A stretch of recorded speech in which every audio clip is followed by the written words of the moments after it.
Most people go so far in life and then they park. They stop dead in their tracks. Why? Because they take some hits. When you have a goal and dream, think it not strange that you'll face the fiery furnaces of this world. You will have tribulations. Things are going to happen to you. Life tries to convince us that we're average. There's nothing special about us.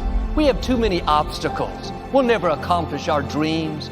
We've made too many mistakes. We'll never leave our mark. We don't realize who we are. Maybe you have doubt in your life. Maybe you don't know for sure what's going to be happening in the future and it scares you. Maybe you're worried about what people think of you, what people say about you. Just that fear paralyzes you. And I just want to ask you today, do you think you have hope? Somebody said that life is like an onion. You have to peel it one layer at a time. And sometimes you cry. Life's going to happen to you when you have a dream. You're going to get slapped around. And don't take it personal. Don't ask, why did this have to happen to me? Why not you? Who would you suggest? You want to give us some names, some email addresses? And don't tell everybody. 80% don't care, and 20% glad it's you. I want to ask you, what are you going to believe? Are you going to believe in yourself? Are you going to believe everybody else's judgment on you? Are you going to believe people when they say that you're a failure and no one really likes you, no one really cares about you? It's called life. Suck it up and move on. Get over it. Turn it on itself and ask yourself, what am I afraid of? If I'm afraid of that, I got to be more afraid of what I'm going to miss out on, missing out on my mission, missing out on who I'm supposed to be. In other words, if you're not getting rid of fear, then use fear. Use fear or it uses you. It's that simple. You are not like everybody else. You can walk outside and find pigeons, but if you're looking for eagles, it's going to take you a minute. You are different. It's lonely at the top. How many of you know it's lonely at the top? It's lonely at the top, but you eat better. And it's not the end until you've given up. And just the fact that you're here should persuade you that you have another chance to get back up. There's still hope. I'm not here today to tell you that I understand your pain. I don't know how it feels to be abused. I don't know how it feels to feel, quote, fat and you've got an eating disorder. I don't know how it feels to have a broken home. I don't know how it feels. I don't know how it feels to have a broken heart. And I know how it feels to be alone. And I want you to know that I found my strength in Jesus Christ, and you're going to find your strength in whatever you find it in. But I just want you to know that it's not the end. It matters how you're going to finish. Are you going to finish strong? And you will find that strength to get back up like this.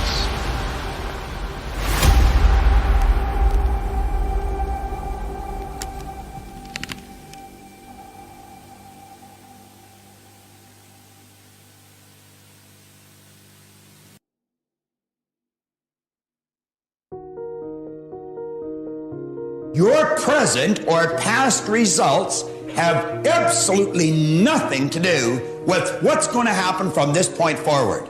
Now, that was the point that Ray Stanford drilled into my head. You see, I kept thinking, well, gee, I'm such a mess up. You know, I've done everything wrong up till now. I'm 26, I'm broke, I'm not happy. Everything was wrong. He said, Bob, that's all in the past. He said, every moment is a new moment. We shouldn't condemn ourselves. And he said, what you were yesterday, you paid for. What you are today, you decide upon. That's exactly what your word's saying. This power in no way is limited by precedent.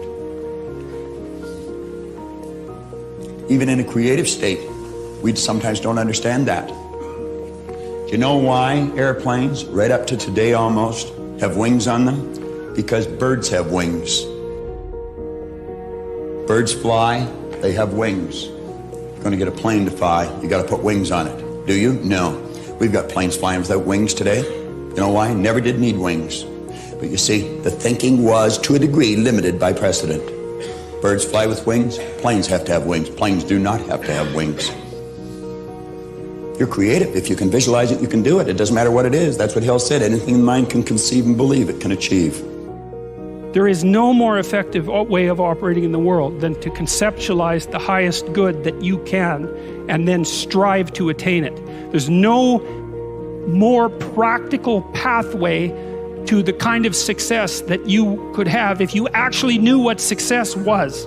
The world shifts itself around your aim, because you're a creature that has an aim. You have to have an aim in order to do something. You're an aiming creature. You look at a point and you move towards it. It's built right into you. And so you have an aim. Well, let's say your aim is the highest possible aim. Well then, so that sets up the world around you. It organizes all of your perceptions. It organizes what you see and you don't see. It organizes your emotions and your motivations. So you organize yourself around that aim, and then what happens is the day manifests itself as a set of challenges and problems, and if you solve them properly, then you stay on the pathway towards that aim, and you can concentrate on the day, and so that way you get to have your cake and eat it too, because you can point into the distance, the far distance, and you can live in the day. And it seems to me that makes every moment of the day supercharged with meaning. That's how, because if everything that you're doing every day is related to the highest possible aim that you can conceptualize, well, that's the very definition of the meaning that would sustain you in your life. I believe that those rules can be applied to almost anyone and everyone. If you want to excel in whatever you do, those rules are for you. It's that simple. So my first rule is find your vision and follow it. You see, I think it's the most important thing that we have a very clear vision of where we go. A goal, where do we go? Because you can have the best ship in the world. You can have the best cruise liner, but if the captain does not know where to go, that ship will drift around the world and out there at sea and will never end up anywhere. And this is exactly the way it is in real life. If you don't have a goal, if you don't have a vision, you just drift around. And you're not going to be happy. The simple truth is, if you don't have a vision, if you don't have a goal, if you don't see your future laid out in front of you, you're just floating around without a purpose. And I think that the numbers speak for themselves. This is why so many people around the world are unhappy with their jobs. I mean, in America, 74% of the people hate their job and would like to change jobs. So think about that. That means that only a quarter of the Americans love their life's work. I mean, that is a very depressing statistic. I always smiled when I worked, no matter how hard I worked. I always had a great time, no matter what I did. It didn't matter if it was in bodybuilding, or if it was in the movies, or if it was as governor. I remember in the pumping iron days, people ask me in the gym all the time, why are you smiling all the time? Why are you so happy? You have to lift 50 tons of weights. You have to train 5 hours a day. I mean, I look at the other bodybuilders' faces and lifters' faces, and they look kind of depressing. They look sour. They're miserable that they have to lift weights. You don't look miserable, you look happy. And I tell them always, I say, I smile because I know exactly that every rep that I do, that every set that I do, every weight that I lift, I get one step closer to turning that vision of mine into reality and becoming that Mr. Universe. I could not wait to lift another 500 pounds in the squats. I could not wait to do another 1,000 sit-ups. I could not wait to do bench press, more bench press and more curls until I couldn't move my arms anymore. Because I knew that every rep got me closer to standing on that stage as a champion. As a matter of fact, when I lifted weights, I didn't really feel like I was lifting weights. I felt like I was lifting a trophy over my head each time I lifted. And to have all those bodybuilders around me and thousands of people screaming. And I tell you that this vision didn't just help me in bodybuilding, it helped me with everything, like I said. Focus is the most important quality for success. If you can focus, you can do anything. If you can't focus, you must always work for someone else who will make you focus. Now, wonderfully enough, focusing is like learning how to ride a bicycle or type with a keyboard. It's a learnable skill. You can learn to focus by practicing focus until it becomes automatic. One of the most valuable exercises you can engage in when setting goals is to ask yourself, what is my limiting step? What is the one factor that determines the speed at which I achieve my goal, or whether I achieve it at all throughout my personal development? Your ability to identify your limiting step is one of the best demonstrations of your intelligence and a step toward building self-confidence. Your capacity to eliminate this limiting step is one of the best demonstrations of your overall competence in achieving anything you want.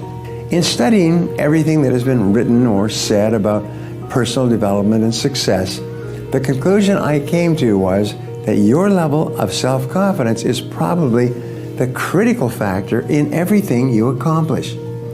When you have enough self-confidence, you will try almost anything.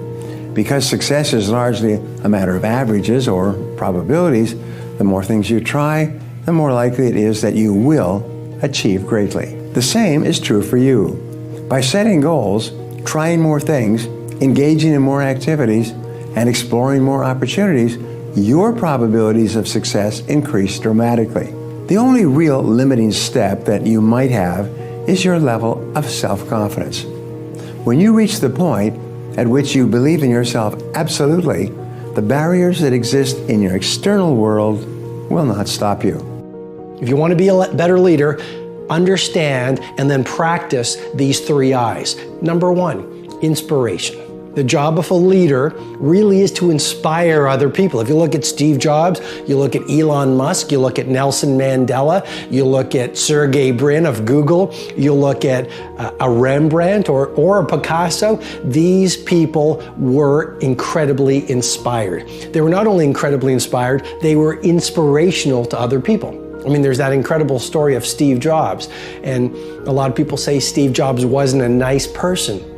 And yet, if you were to poll the former employees of Apple, they would say, my years at Apple working with Steve Jobs were the single best years of my entire career. And you say, why? And they say, because he was inspirational. I mean, when Steve Jobs was a young man or a young kid, you know, his father said, go out and paint the fence outside of their house. And Steve Jobs said, no problem. He went out and he started painting the outside of the fence. A few hours later, his father comes out and says, Steve, did you paint the fence? Steve says, I did, Dad. Steve Jobs' father inspects the fence. And he says, Steve, you did a great job painting the outside of the fence, but you didn't paint the inside of the fence. And Steve Jobs looks up at his father and says, but Dad, no one's going to see the inside of the fence. And his father looks at him and says, but son, we will. Now it's many decades later and Steve Jobs is running Apple and they're ready to launch, or ready to develop rather, the first Apple Macintosh. And he looked at his design team and he said, here's your deliverable. I want the outside of the computer to look so simple and so elegant, like a piece of art. But here's the real mission. Make the inside so beautiful that it'll bring tears to our eyes. And his design team looked at him and said, but Steve, no one's going to see the inside of the Apple Macintosh. And Steve Jobs looked at his team and said, but we will. That's inspiration.